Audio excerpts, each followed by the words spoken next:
is. And what is this concept of spiritual joy? You are not bothered of enjoying things of the world. You are totally dedicated to interact in an atmosphere where the awareness of presence of the divine was paramount in your mind, and that gave you an indescribable joy.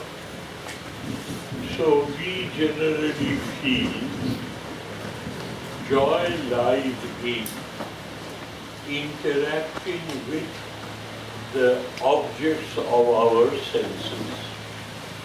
We eat, we enjoy. We hear, we enjoy. We smell, we enjoy. So there are so many avenues of acquiring joy. But the most lasting and deeply impressive joy is when you are left to yourself with the awareness of the presence of the divine. And that is what you have been enjoying for the last 2 days. Now, I am here to explain to you certain subtleties that Hinduism as such needs to explain to you. It is such a nebulous state of affairs, this so-called Hindu religion. It means everything to everybody, anything to anybody, like Mona Lisa's smile. It is interpreted by people according to their understanding. So let us today try and understand in a short time span that is available to us, what is Hinduism like? What does it denote? What does it signify? What does it symbolize? We are told Hinduism originated from the mass of literature known as Vedas. Now, we are told the concept of Hinduism as a religion emanates from the wisdom of a mass of literature known as Vedas. What is Veda? Veda literally means knowledge acquired. Now, knowledge is acquired from two different avenues. Be very commonsensical. Please do not be conditioned by any woolly-headed idea. Let it be a clean slate. Let us develop the idea based on robust common sense and sense of logic and rationality. Veda means wisdom acquired through experience. Now, let us look at ourselves. We have two avenues of acquiring wisdom. One is, I see with my eyes, I identify you, and I say, I am sure, I am confident of your presence here because I see. And I am confident, my eyesight is not bad, and I see you. I acquire an experience through my visionary organ. I hear, I smell, I taste, I touch, I see.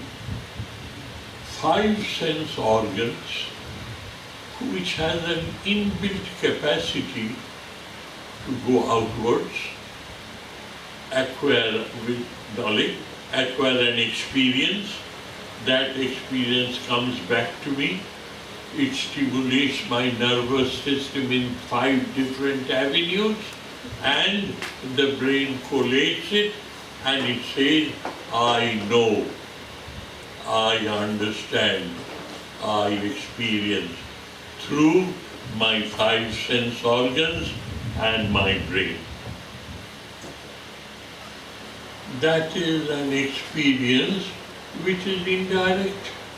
Why it is indirect? If I am blind, then I will not see. If I am deaf, then that avenue is blocked. If my nose doesn't function, my olfactory nerve doesn't function, I don't smell. So what happens? This type of acquisition of experience is indirect. It is dependent on the functionability of these 5 sense organs. Therefore, it is an indirect source of knowledge. Paroksha Anubhuti. There is another source of experiencing. That is, say for instance, I shut you up in a small cabin where there is no light, no sound, no smell. You are not allowed to touch anything and not allowed to drink or eat anything. You are confined to a chamber where your 5 sense organs are artificially blocked. So your experiencing, the capacity to experience through your 5 sense organs is closed. But you are aware, I am, I exist, and Swamiji has locked me up. Your awareness of your existence, your awareness of your amness is very much working. But none of your 5 senses are working. 5 sense organs are working. I have blocked them. But you are aware, I am, and as because you have identified yourself with the body, you say, I am encaged or confined in a chamber by Swamiji where all my 5 sense organs are non-functioning. Isn't it a fact of life? Now this awareness of my amness, awareness of my existence, unrelated to these 5 sense organs or these 5 avenues of acquiring experience, is closed. But I am aware, I am. It doesn't need anybody's help. I am constantly aware, I am, I exist.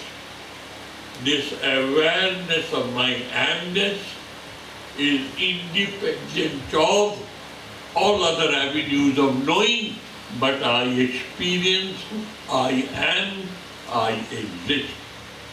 This is known as direct knowledge. Na paroksha anubhuti, aparoksha anubhuti. So basically, we are aware I am, and that is why, based on that awareness of amness, I see, I hear, I smell, I taste, I touch, and I acquire wisdom.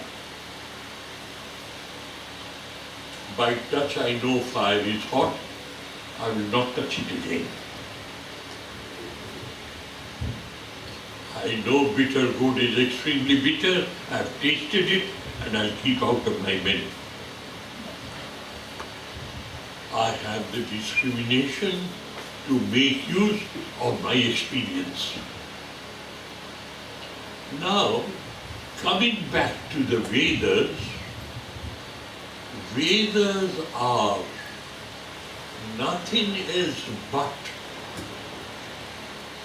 a total accumulation of all types of experiences that our ancestors, our forefathers, the rishis and munis, with a desire to study in depth what is this world.